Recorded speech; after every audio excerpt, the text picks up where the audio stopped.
शादी के 1 साल बाद जब मेरी संतान नहीं हुई तो मैंने महिमा को प्रताड़ित करना शुरू कर दिया। और एक दिन जब मैं उसे डाइवोर्स देने लगा तो वह मेरे पैरों में गिरकर बोली, ये अन्याय ना करो, मेरे माँ बाप मर चुके हैं, मैं कहाँ जाऊँगी।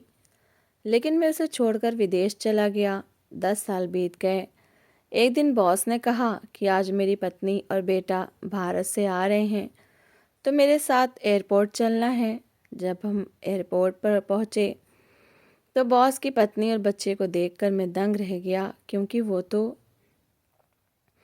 अभागी औरत, अपनी शक्ल लेकर मेरे सामने से चली जा, तुम्हें देखता हूँ तो घृणा होने लगती है।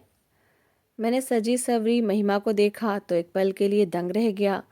पिछले कुछ समय से वो काफ़ी बिखरी बिखरी सी रहा करती थी, मगर इस समय बहुत सुंदर लग रही थी। लेकिन मुझे उसकी हसीन शक्ल को देखकर भी वो आकर्षण महसूस नहीं हुआ जो कभी हुआ करता था। जो कमी उसकी वजह से मेरे अस्तित्व से जुड़ गई थी, वो मेरे दिल में उसके लिए प्रेम पैदा नहीं होने देती थी।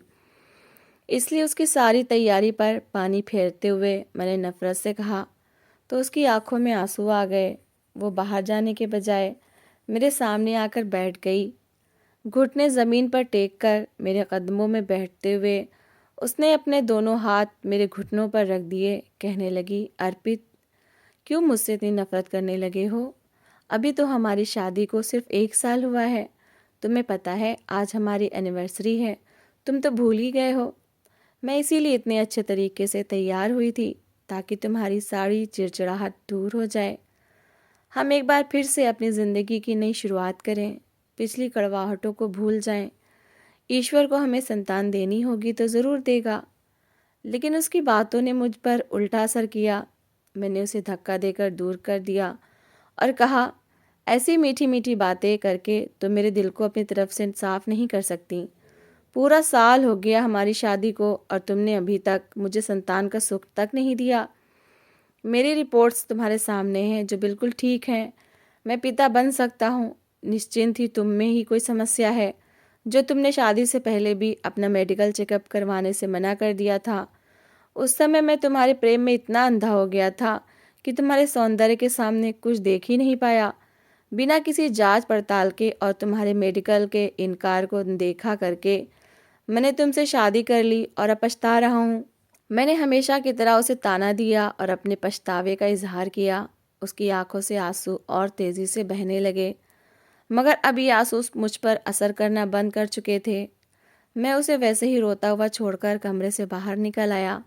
मेरे कदम तेज थे, मगर दिल के अंदर एक अजीब सी घुटन थी जिसे मैं खुद भी समझ नहीं पाया था। ड्राइंग रूम के सन्नाटे में घड़ी की टिक टिक बहुत तेज सुनाई दे रही थी। घर के हर कोने में हमारी शादी की तस्वीरें लगी थीं, जहां हम दोनों मुस्कुरा रहे थे। कभी मुझे ये तस्वीरें खुशी देती थीं, मगर अब इन पर नज़र पड़ती तो दिल में अजीब सा बोझ महसूस होता। मैंने एक तस्वीर को ध्यान से देखा जिसमें महिमा ने लाल सूट पहना हुआ था और मैं उसके साथ हंस रहा था। मुझे याद आया वो दिन जब सब कुछ कितना सरल लगता था जैसे ज़िंदगी में बस प्यार ही काफ़ी है। लेकिन समय के साथ जैसे सब कुछ बदल गया था। महिमा की हंसी कभी मेरे लिए सुकून हुआ करती थी। वो छोटी छोटी बातों पर खुश हो जाती थी और घर को रौनक से भर देती थी।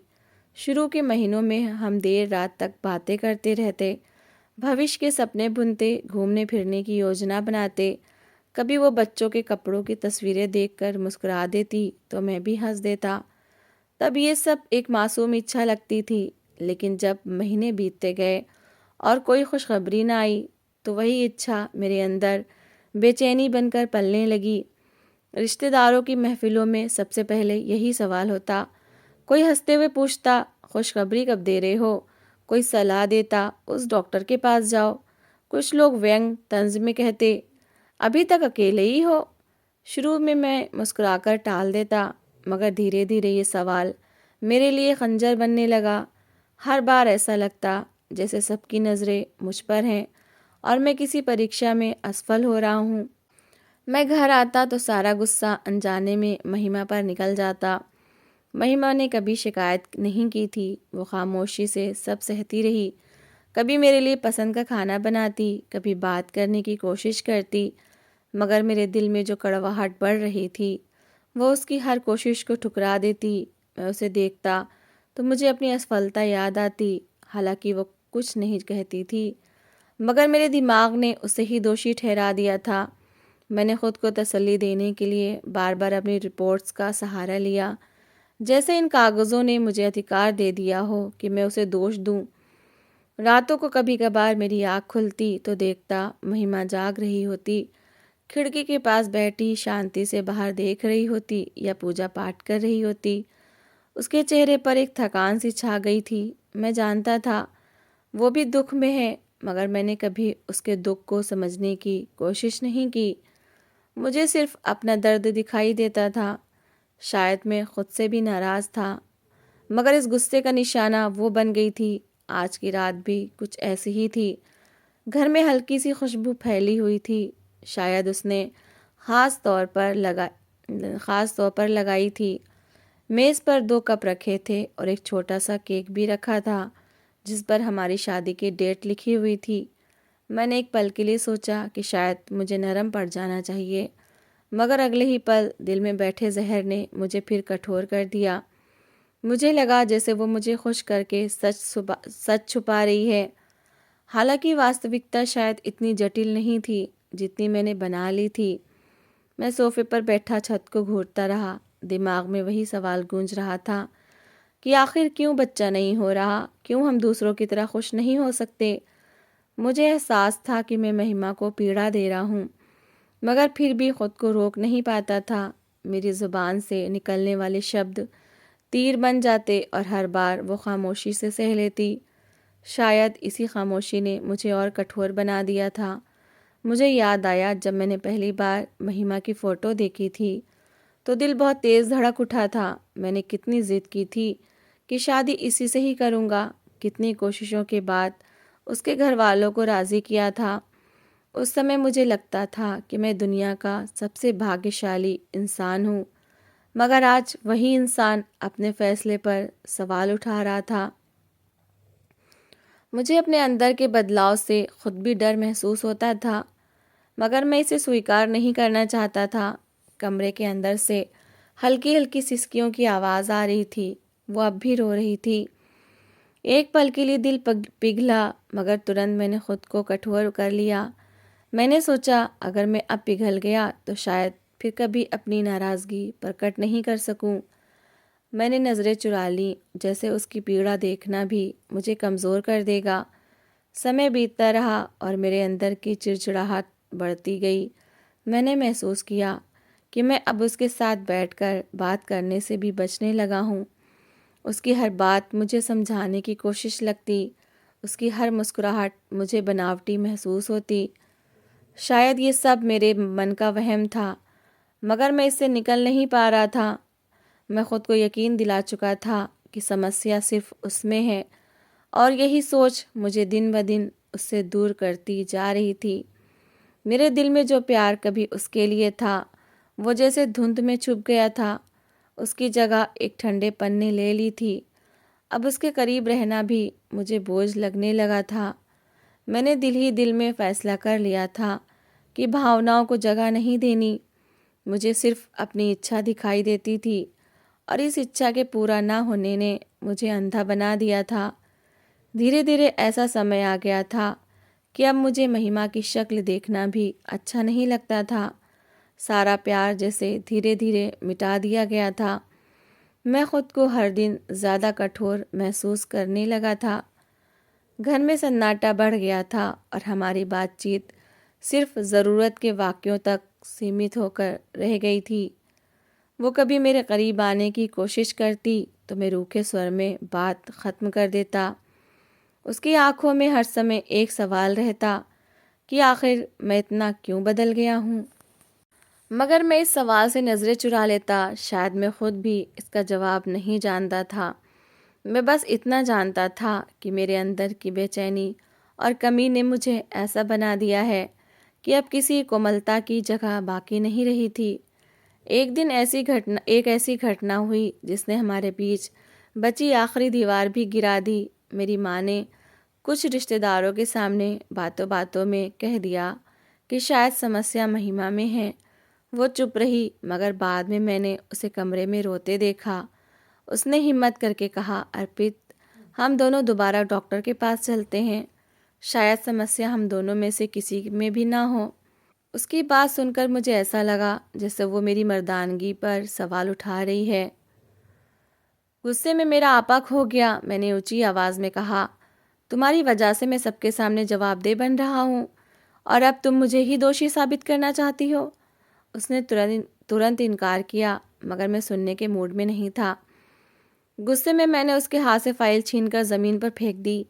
कागज़ बिखर गए और वो सहम कर पीछे हट गई। उस दिन पहली बार उसने ऊंची आवाज़ में कहा कि मैं भी इंसान हूँ, मैं भी थक गई हूँ हर इल्ज़ाम अपने सिर लेते लेते।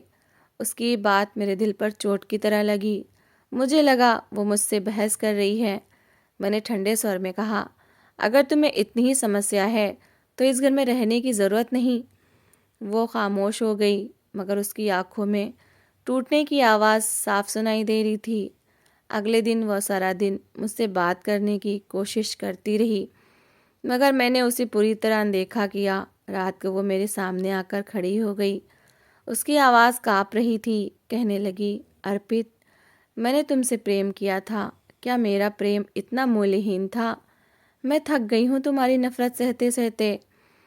उसकी बातों ने मुझे नरम करने के बजाय और कठोर कर दिया। मैंने सीधा उसकी आंखों में देखा और कहा, तुमने मेरी ज़िंदगी बर्बाद कर दी है। और उसी पल गुस्से में आकर वो शब्द कह दिए जो शायद कभी नहीं कहने चाहिए थे। मैंने उसे तलाक की मांग की और घर से निकल जाने के लिए कहा। कमरे में जैसे समय रुक गया। महिमा पत्थर सी खड़ी मुझे देखती रही। उसकी आंखों में यकीन न करने वाली बेबसी थी। फिर वो धीरे से बैठ गई और फूट फूट कर रोने लगी। मैंने नज़रें फेर लीं, मगर दिल के किसी कोने में अजीब सा दर्द उठा। वो रात उसने खामोशी से अपना सामान इकट्ठा किया। सुबह जब वो घर से निकली तो उसके बाल बिखरे हुए थे और चेहरा आंसुओं से सूजा हुआ था। उसने दरवाजे पर एक बार पलटकर मुझे देखा, जैसे शायद मैं रोक लूँगा, मगर मैं पत्थर का बना खड़ा रहा। दरवाज़ा बंद हुआ और मैं घर के सन्नाटे में हमेशा के लिए बदल गया। कुछ दिनों में हमारा डाइवोर्स हो गया। उसके जाने के बाद माँ ने मुझ पर दूसरी शादी के लिए ज़ोर देना शुरू कर दिया। वो कहती, इंसान अकेला नहीं रह सकता। मैं हर बार टाल देता। मेरे अंदर अजीब सा खालीपन पैदा हो गया था। मैंने खुद को काम में झोंक दिया, मगर घर की दीवारें मुझे काटने लगती थीं। आखिर एक दिन मैंने फ़ैसला किया कि मैं विदेश चला जाऊं। माँ ने बहुत समझाया, मगर मैंने इनकार कर दिया। शायद मैं भागना चाहता था अपने फ़ैसलों से, अपनी यादों से, इस घर से जहाँ हर चीज़ महिमा की याद दिलाती थी। बाहर आकर ज़िंदगी ने अजीब मोड़ लिया। काम में तरक्की मिलती गई। मैं एक सफल इंसान बन गया। लोग मेरी तारीफ़ करते। मेरे पास पैसा था, प्रतिष्ठा थी, मगर दिल का खालीपन वैसा ही रहा। 10 साल बीत गए। मैंने दूसरी शादी नहीं की। लोग पूछते तो मैं हंसकर टाल देता, मगर वास्तविकता ये थी कि कहीं न कहीं मुझे एहसास था कि मैंने महिमा के साथ अन्याय किया था। उसके जाने के बाद जो प्यार दब गया था, वो समय के साथ और तीव्र हो गया। रातों को अकेला बैठा मैं उसकी हंसी याद करता, उसकी आंखों की नमी याद करता और दिल में एक बेआवाज़ पछतावा जाग उठता। एक दिन ऑफिस में मुझे कहा गया कि मुझे एयरपोर्ट जाकर किसी ख़ास मेहमान को रिसीव करना है। मैं गाड़ी चलाते हुए रास्ते भर खोया रहा। एयरपोर्ट की भीड़ में खड़ा इंतज़ार करता रहा था कि अचानक मेरे पास खड़े एक व्यक्ति ने अपनी पत्नी के बारे में बात करना शुरू किया। वो कह रहा था कि पत्नी के बिना ज़िंदगी अधूरी लगती है। उसकी बात सुनकर मेरे अंदर कुछ टूट गया। महिमा की याद एकदम से दिल पर छा गई। मुझे वो दिन याद आया जब वो टूटे हुए वजूद के साथ मेरा घर छोड़कर गई थी और मैंने उसे रोकने की कोशिश तक नहीं की थी। मैं भीड़ के बीच खड़ा था, मगर ख़ुद को बिल्कुल अकेला महसूस कर रहा था। सफलताओं के बावजूद मेरी ज़िंदगी में एक ऐसी कमी थी जो कभी पूरी नहीं हो सकती थी। मैंने दूसरी शादी इसलिए नहीं की थी कि किसी और के साथ न्याय नहीं कर सकता था। और शायद इसलिए भी कि मेरे दिल में महिमा के लिए अपराध बोध जीवित था। उसके जाने के बाद ही मुझे एहसास हुआ था कि प्यार क्या होता है, और यही एहसास मुझे हर दिन थोड़ा थोड़ा रुलाता रहता था। एयरपोर्ट की रोशनियों में खड़ा मैं बार बार खड़ी देख रहा था। बॉस ने मुस्कुराकर कहा था कि आज मेरी पत्नी और बेटा आ रहे हैं, तुम साथ चलोगे। मैंने सामान्य बात समझकर हामी भर ली थी, मगर दिल में अजीब सी बेचैनी थी। शायद अतीत की यादें फिर से जाग गई थीं, या शायद अकेलापन मुझे हर दृश्य में उदास कर देता था। लोगों की भीड़ धीरे धीरे बाहर आ रही थी। कोई अपने प्यारों से मिलकर हंस रहा था, कोई बच्चों को गले लगा रहा था। मैं सबको देखता हुआ सोच रहा था कि ज़िंदगी कितनी आसानी से आगे बढ़ जाती है, मगर कुछ लोग वहीं के वहीं रह जाते हैं। अचानक बॉस खुशी से हाथ हिलाता हुआ आगे बढ़ा। मेरी नज़रें भी उसी दिशा में उठ गईं। अगले ही पल मेरे पैरों के नीचे से ज़मीन निकल गई। मेरे शरीर में एक ठंडी लहर दौड़ गई और हाथ एकदम ही कांपने लगे। सामने आने वाली महिमा को देखकर मेरी सांसें रुक गईं। वो महिमा थी। समय जैसे एक पल के लिए रुक गया।